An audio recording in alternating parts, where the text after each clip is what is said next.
The second step is alignment. So we spoke about alignment a little bit, alignment of the mind, right? We have to discover what are the thoughts, what are the self-talk and the words, right? The verbal words and the words that we're thinking in our mind that I need to bring in, that's going to support this vision of what it is that I want to experience and create in my life, in our body, right? So we have a physical body, and then we have layers of us that are energetic, that are emotional, that are subtle, right? And doing work to bring these different aspects of our body into alignment is so important, because this is what I teach my students in my programs and in my coaching, is to start viewing your body as an instrument of consciousness, which is what it is, right? We're not just biological. We're electromagnetic biological beings. We're energetic beings, first and foremost, right? We're spirit. And if our body or our instrument, just like a radio or just like a Wi-Fi router or just like any other, physical object that you can bring to your mind as a metaphor, receives signals and puts out signals, we are the same exact way, right? So our brain, our nervous system, and all of our energy channels work together in this beautiful symphony of creating energy, putting energy out, and bringing energy in. And if there's blockages there, if there's certain things, like a lot of things that block, for example, resentments and unforgiveness of things in the past, either to ourselves or others, right? There's so many different things. Like you talked about trauma a little bit ago, when we experience traumas in our life, that can cause blockages in our energy, in our body. It can cause blockages in our mind and in the way that we think about ourselves or about others, about the world, right? There's so many different areas to look at to figure out, how do I get myself into alignment? So when you think about alignment, which is the second step, the first one was clarity, the second is alignment. Think about, how can I get my mind in alignment with this vision? How can I get my body into alignment? That's why things like yoga are so important. Things like breath work are so important. You're not just going through the motions to do anything. And the ultimate goal actually it's not even to really feel better. That's a great benefit, is feeling better, right? But ultimately, you're tuning yourself. Just like a guitar. Guitars get out of tune, you go to play it, it sounds like crap, right? But you fix it, then you go to play the song, and it sounds beautiful, right? It's the same thing. We are an instrument, right? We weren't taught this in school, so we don't naturally think like this. But when you start to think like this about your body, about your mind, about your brain, about your nervous system, and pay attention to it and make your energy and make your alignment really your top priority in your life, everything will change, I promise. The third is your spirit, right? So getting your spirit in alignment, whatever that looks for you, right? Everyone should have a spiritual practice, whether that's going out in nature and that's how you observe the spirit. Some people like to pray in silence. Some people like to listen to worship music. Some people like to read various spiritual texts, whatever it is for you.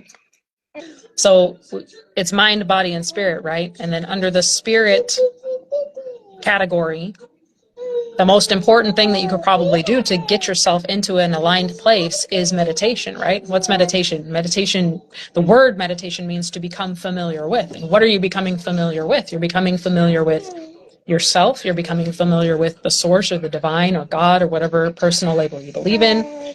You're also becoming aware of what it is you're thinking about all the time. What are the thoughts? Some people, I know for me, when I first started meditating, I would sit there and I could not get my thoughts to stop. And I just had racing thoughts. But that's a gift to recognize that, right? Meditation, when you first start out, it's not about going into the silence and thinking nothing immediately and having some transcendental experience. That's not what it's about. It's about becoming familiar with yourself, becoming familiar with the highest version of yourself. And it's a process and an evolution, but you have to start somewhere and you have to start consistently, right? So when we start consistently meditating, what happens, right? So I didn't even know this until maybe like a year or two ago. And then I really started taking my meditation seriously, right? Because I realized what it really was. And when you do brain-based meditation, what you're doing is you're downshifting your brain waves. So we have a brain, right? It's an electromagnetic gushy thing that's inside of our skull, right? But there's also so many different electric signals that are going through it. We're constantly all the time sending probably trillions of signals to our body, we're picking up on all these sensory things in our environment, and on our brain is picking all of that up, right? And so there's just all these different signals going on. And when we meditate, we slow down the brainwave. So right now, you and I were having this conversation, or you're paying attention, we're probably in beta, right? If something stressful started happening right now, like if my daughter started screaming and crying, I might start going into like a high beta, and then I have to bring myself back down through my breath and through my awareness. So when we're stressed, we're in a high beta brainwaves. Just talking and conversating, you're in beta. But when you meditate, you start to slow it down, and you slow your brainwaves down into alpha brainwaves, and then theta brainwaves. And in alpha and theta brainwaves, in alpha is a lot of times, let me know in the comments below or in the replay if you're watching this, have you ever been in the shower and you're taking a shower and you're like, wow, I got some ideas in the shower? Or I've, wondering, like, I know for me, that's has been very common that like I take a shower and I get ideas. And I used to wonder, like, I wonder why that is. But then I started learning about the brain, learning about neuroscience. And it's a lot of times our brainwaves slow down because we're not doing anything else. We're not concerned with anything else in the actual environment. We're in a contained environment. The water's probably relaxing us. If we're taking I don't know, if you're taking a cold shower, that might be different. But if you're taking a hot, warm shower, you're probably feeling relaxed. You're probably feeling safe. Your breath is probably stabilizing itself. And guess what? Your brain waves are slowing down and taking you into an alpha brainwave. That's where more creativity can come to you. That's where ideas can come to you. That's where inspirations and things, the idea for the next action you should take can come to you, right? So when we meditate on purpose, that's what we're doing when we're specifically doing brain-based meditation. We're slowing down our brain waves through the breath and through attention and sensory strategies.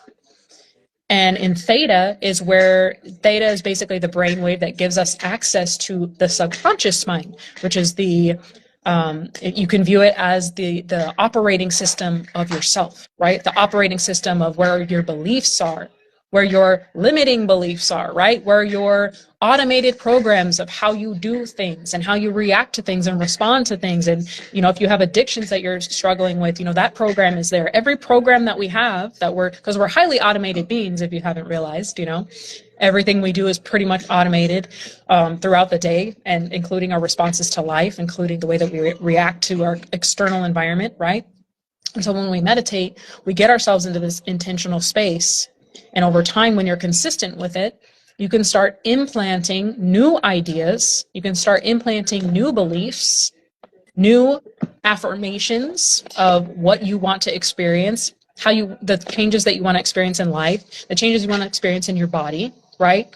And that's what can be done in meditation, right? So I just wanted to add that in there under the alignment piece. So alignment can also look like doing shadow work to let go of a lot of energetic heaviness that might be on you, quote unquote, on you or in you or around you or stuck with you, right? Memory is what it is ultimately. All suffering, from what I'm learning in some things, is it's all memory based. It's all based on memories of the past that are stored, and they just trigger emotions all the time. And our emotions cause us to take actions or not take actions. And so if we can get to that memory level of changing and diffusing and dissolving the memories that are causing the emotions, that's where we can change our behavior, right?